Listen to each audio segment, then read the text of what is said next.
अस्सलाम वालेकुम जी। आज बहुत ही चटपटी सी कलेजी की रेसिपी लेके आई हूँ जो कि खाने में बहुत ही मज़े की लगती है और इंशाल्लाह ताला मुझे पूरी उम्मीद है कि आपको ये बहुत ही पसंद आएगी। तो रेसिपी शुरू करने से पहले चैनल पे अगर नए हैं तो प्लीज़ सब्सक्राइब करें, बेल के बटन को प्रेस करें ताकि नई आने वाली वीडियोज़ आप तक आती रहें। वीडियो अच्छी लगे तो लाइक और शेयर कर दीजिएगा। तो चलें बिस्मिल्लाह करते हैं। सबसे पहले मैं बोल के अंदर डाल रही हूँ पानी, साथ ही डालेंगे इसके अंदर 1 टेबलस्पून अदरक लहसुन का पेस्ट, हाफ़ टी स्पून जाएगा नमक और 3 से 4 टेबलस्पून मैंने ले लिया है सफ़ेद वाला सिरका। और अब डालेंगे इसके अंदर हम मटन की कलेजी यानी कि बकरे की कलेजी तकरीबन 500 ग्राम तक। इसी रेसिपी के साथ आप गाय की कलेजी भी बना सकते हैं। और इसको अब मिक्स करने के बाद हम तकरीबन आधे घंटे के लिए छोड़ देंगे। आप चाहें तो 1 घंटे के लिए भी रख सकते हैं। और अब मैंने स्ट्रेनर के ज़रिए पानी निकाल दिया है और इसको अच्छी तरह से अब हम 3 से 4 पानी मज़ीद धोएंगे ताकि इसके अंदर से अच्छे से स्मेल निकल जाए।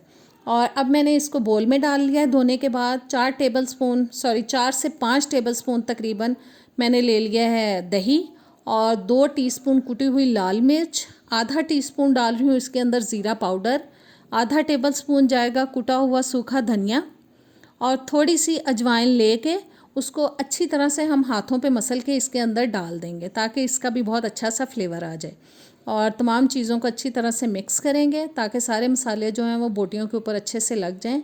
मिक्स करने के बाद आप चाहें तो इसको 1-2 घंटे के लिए मैरिनेट भी कर सकते हैं, लेकिन मैं नहीं कर रही, मैं फ़ौरन से बना रही हूँ। मैंने तवा रख दिया चूल्हे पे, आँच मैं ऑन कर चुकी हूँ और तकरीबन मैंने 2-3 टेबलस्पून डाल दिया है उसके अंदर ऑयल तवे के ऊपर। और अब हम इसके अंदर डाल रहे हैं जी कलेजी। अच्छी तरह से निकाल लेते हैं और तमाम चीज़ों को बहुत अच्छे से मिक्स कर देते हैं ताकि जो ऑयल हमने तवे के ऊपर डाला है वो अच्छी तरह से इसके अंदर बोटियों के साथ मिक्स हो जाए। और मिक्स करने के बाद हम इसको पकाएंगे जी तकरीबन 20 मिनट के लिए मीडियम टू लो हीट पे ढक कर। और ऊपर से बस अब ढक देंगे और इसको पकाएंगे ताकि जो कलेजी है वो अच्छी तरह से गल जाए। और तकरीबन 20 मिनट गुज़र चुके हैं। मैंने ढक्कन उठा दिया और साइडों पे आपको अभी पानी नज़र आ रहा होगा। आपने एक बात पे गौर किया है कि मैंने बिल्कुल भी पानी इसके अंदर ऐड नहीं किया और कलेजी ने अपना ही देखें कितना पानी छोड़ दिया। और बस अब मैं डाल रही हूँ इसके अंदर नमक अपने टेस्ट के हिसाब से, आप अपने टेस्ट के हिसाब से डालें। 1 टीस्पून जाएगा इसके अंदर चाट मसाला पाउडर। इन तमाम चीज़ों को अच्छी तरह से मिक्स करेंगे और बस जी अब हमें इसको फ्राई करना है तवे के ऊपर, तब तक के जो पानी इसके अंदर हमें नज़र आ रहा है वो अच्छी तरह से ड्राई हो जाए और एक प्यारा सा तिक्के वाला कलर इसके अंदर आ जाए। और इसकी जो तमाम कुकिंग है वो मीडियम टू लो हीट पे ही मैं कर रही हूँ।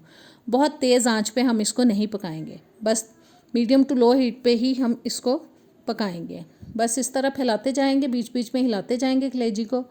और अब मैं डालूँगी जी इसके अंदर थोड़ा सा लेमन जूस जो कि मैंने तकरीबन ले लिया है 1 से 2 टेबलस्पून। आप चाहें तो एक बड़ा लेमन डाल के लेके उसका जूस निकाल के बस डाल दें। और ये लेमन चला गया और बस इसको भी हम थोड़ा सा पकाएंगे ताकि लेमन का भी अच्छा सा फ्लेवर जो है वो हमारे कलेजी टिक्का के अंदर आ जाए। बस 1-2 मिनट हम इसको मज़ीद पकाएंगे ताकि थोड़ा सा कलर जो है वो और डार्क हो जाए। और बस 1-2 मिनट मज़ीद पकाने के बाद अब मैं डालूँगी इसके ऊपर हरी मिर्चें जो कि मैंने 1-2 लेके उनको थोड़ा बारीक काट लिया था। हरी मिर्च डाल देंगे और साथ ही हरी मिर्च डालने के बाद हम इसमें डालेंगे जी हरा धनिया जो कि कलेजी को मज़ीद खूबसूरत भी बनाएगा और इसका फ्लेवर भी बहुत मज़े का हो जाएगा। और जी कलेजी टिक्का हमारा चटपटा सा तैयार हो चुका है। उम्मीद है रेसिपी आपको अच्छी लगी होगी, ज़रूर ट्राई कीजिएगा। आप इजाज़त दें, अल्लाह हाफ़िज़।